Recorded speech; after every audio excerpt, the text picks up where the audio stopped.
ପିଲାମାନେ ତୁମ ସମସ୍ତଙ୍କୁ ଏହି ଅନଲାଇନ୍ ଶିକ୍ଷା ସଂଯୋଗ କାର୍ଯ୍ୟକ୍ରମକୁ ସ୍ୱାଗତ। ପ୍ରିଭିୟସ୍ କ୍ଲାସରେ ଆମେ ପଢ଼ିଥିଲେ ଦିଲ୍ଲୀରେ ସୁଲତାନି ଶାସନ ଦାସବଂଶର ପ୍ରତିଷ୍ଠାତା କୁତୁବୁଦ୍ଦିନ ଆଇବାକ ଆଉ ଇଲତୁତମିଶଙ୍କ ବିଷୟରେ। ଆଜି ଆମେ ପଢ଼ିବା ରେଜିଆ ସୁଲତାନଙ୍କ ବିଷୟରେ। ରେଜିଆ ସୁଲତାନଙ୍କ ବିଷୟରେ ପଢ଼ିବା ପୂର୍ବରୁ ଆମେ ପ୍ରଥମେ ଯେଉଁ କାର୍ଯ୍ୟଫର୍ଦ୍ଦ ଗୁଡ଼ିକ ତୁମକୁ ଦେଇଥିଲି ସେ କାର୍ଯ୍ୟଫର୍ଦ୍ଦ ଗୁଡ଼ିକୁ ଆଲୋଚନା କରିବା। ଦିଲ୍ଲୀରେ ତୁର୍କମାନେ କେତେ ଶହ ବର୍ଷ ଧରି ଶାସନ କରିଥିଲେ? ଦିଲ୍ଲୀରେ ତୁର୍କମାନେ 300 ବର୍ଷ ଧରି ଶାସନ କରିଥିଲେ। ଖ ନମ୍ବର ହେଲା କେତୋଟି ରାଜବଂଶ ଦିଲ୍ଲୀରେ ସୁଲତାନି ଶାସନ ଚଳାଇଥିଲେ? 5ଟି ରାଜବଂଶ ଦିଲ୍ଲୀରେ ସୁଲତାନି ଶାସନ ଚଳାଇଥିଲେ। ଗ ନମ୍ବର ହେଲା ଦାସବଂଶର ସମ୍ରାଟ କିଏ ଥିଲେ? ଦାସବଂଶର ସମ୍ରାଟ ଥିଲେ କୁତୁବୁଦ୍ଦିନ ଆଇବାକ। କେଉଁ ରାଜାଙ୍କ ସମୟରେ କୁତୁବ ମିନାର ନିର୍ମାଣ କାର୍ଯ୍ୟ ଆରମ୍ଭ ହୋଇଥିଲା? କୁତୁବୁଦ୍ଦିନ ଆଇବାକଙ୍କ ସମୟରେ କୁତୁବ ମିନାର ନିର୍ମାଣ କାର୍ଯ୍ୟ ଆରମ୍ଭ ହୋଇଥିଲା। ତୁମେ ସବୁ ପିଲାମାନେ ଏଇ କ୍ୱେଶ୍ଚିନ୍ ଗୁଡ଼ିକର ଆନ୍ସର ଗୁଡ଼ିକ ତୁମେ ତୁମ ଖାତା ସହିତ ମିଳେଇ ନିଅ। ତାପରେ ଯିବା 2 ନମ୍ବର ଶୂନ୍ୟ ସ୍ଥାନ ପୂରଣ କର। 2 ନମ୍ବର କ କୁତୁବୁଦ୍ଦିନ ଆଇବାକ ଡ୍ୟାସ୍ ଓ ଡ୍ୟାସ୍ ନାମକ 2ଟି ମସଜିଦ ନିର୍ମାଣ କରିଥିଲେ? ୱାତୁଲ ଇସଲାମ ଓ ଢାଇ ଦିନ କା ଝୋପଡ଼ା ନାମକ 2ଟି ମସଜିଦ ନିର୍ମାଣ କରିଥିଲେ। ଇଲତୁତମିଶଙ୍କ ପୁରା ନାମ କ'ଣ ଅଟେ? ଇଲତୁତମିଶଙ୍କର ପୁରା ନାମ ଶାମସୁଦ୍ଦିନ ଇଲତୁତମିଶ। ଗ ନମ୍ବର ଡ୍ୟାସ୍ ଖ୍ରୀଷ୍ଟାବ୍ଦରେ କୁତୁବୁଦ୍ଦିନ ଆଇବାକ ସିଂହାସନ ଆରୋହଣ କରିଥିଲେ? 1206 ଖ୍ରୀଷ୍ଟାବ୍ଦରେ କୁତୁବୁଦ୍ଦିନ ଆଇବାକ ସିଂହାସନ ଆରୋହଣ କରିଥିଲେ। ତାପରେ ଆମେ ଜାଣିବା ରେଜିଆ ସୁଲତାନଙ୍କ ବିଷୟରେ, ଯିଏକି ଏକମାତ୍ର ମହିଳା ମୁସଲମାନ ଶାସିକା, ପ୍ରଥମ ଓ ଶେଷ ମହିଳା ଶାସିକା। ତାଙ୍କ ପରେ ଆଉ କେହି ମୁସଲମାନ ମହିଳା ଶାସନ କରିପାରି ନାହାନ୍ତି। ଯେତେବେଳେ ଇଲତୁତମିଶଙ୍କ ଝିଅ ରେଜିଆ ଦିଲ୍ଲୀ ସିଂହାସନରେ ବସିଲେ ସେତେବେଳେ ତାଙ୍କର ରାଜକର୍ମଚାରୀ ଓ ସେନାପତିମାନେ ତାଙ୍କ ପ୍ରତି ଅସନ୍ତୁଷ୍ଟ ହେଲେ। କାହିଁକି ନା ରେଜିଆ ଜଣେ ଝିଅ ଥିଲେ। ସେ ଯେତେବେଳେ ଠିକରେ ତାଙ୍କ ଶାସନ କାର୍ଯ୍ୟ ପରିଚାଳନା କରିପାରିଲେ ନାହିଁ, ତାଙ୍କ ପରେ ଇଲତୁତମିଶଙ୍କର ପୁତ୍ର ନାସିରୁଦ୍ଦିନ ମାମୁଦ ସିଂହାସନ ଆରୋହଣ କରିଥିଲେ।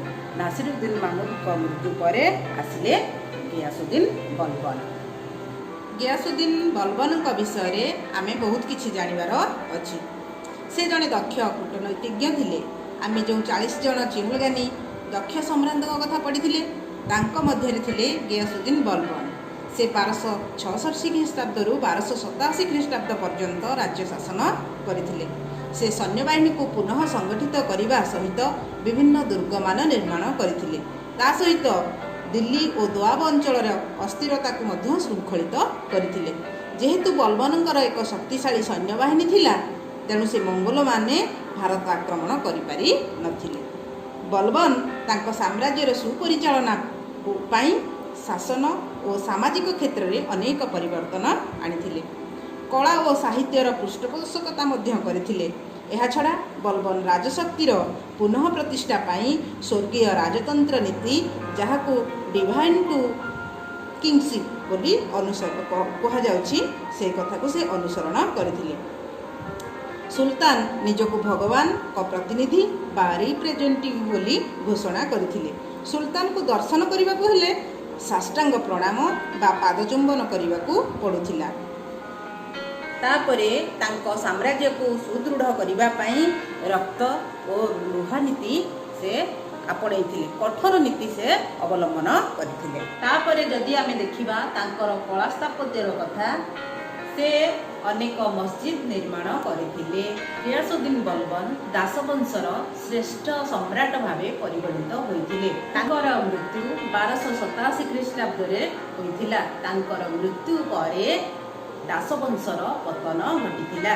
ଦାସବଂଶର ପତନ ପରେ ଖିଲିଜ ବଂଶର ଆରମ୍ଭ ହୋଇଥିଲା। ପିଲାମାନେ ଆମେ ଯାହା ପଢ଼ିଲେ ସେଥିମଧ୍ୟରୁ ମୁଁ ତୁମକୁ କେତେ ଗୁଡ଼ିଏ କାର୍ଯ୍ୟଫର୍ଦ୍ଦ ଦେଇଛି। କାର୍ଯ୍ୟଫର୍ଦ୍ଦ ଗୁଡ଼ିକ ତୁମେ କରି ଦେଖେଇବ। ପ୍ରଥମ ପ୍ରଶ୍ନ ହେଲା ରେଜିଆ କିଏ? ଖ ନମ୍ବର ହେଲା ଗିୟାସୁଦ୍ଦିନ ବଲବନ କିଏ ଥିଲେ?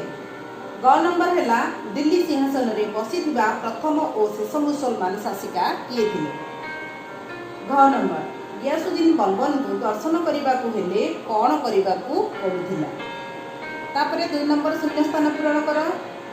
କବି ଅମୀର ଖୁସରୁ ଡ୍ୟାସ୍ଙ୍କ ଦରବାରରେ ସ୍ଥାନ पाइथिले। ख नंबर गियासुद्दीन बलबन डैश और डैश नीति अवलंबन करी साम्राज्य को सुदृढ़ करथिले। तापरे पिला माने आमे कार्यक्रम जारी को लिया। 1 नंबर गियासुद्दीन बलबन सुल्तान हेबा परे केउ दुईटी समस्यार सम्मुखीन होइथिले। 2 नंबर रेजिया सुल्तान केते वर्ष धरी दिल्ली सिंहासन रे राजत्व करिथिले। 3 नंबर रेजिया परी आम देश रे जने शासिकांकर नाम लेख। हो पिला माने आज पई एतिकी आमे नेक्स्ट क्लास रे खिलिज वंश विषय रे पढिबा।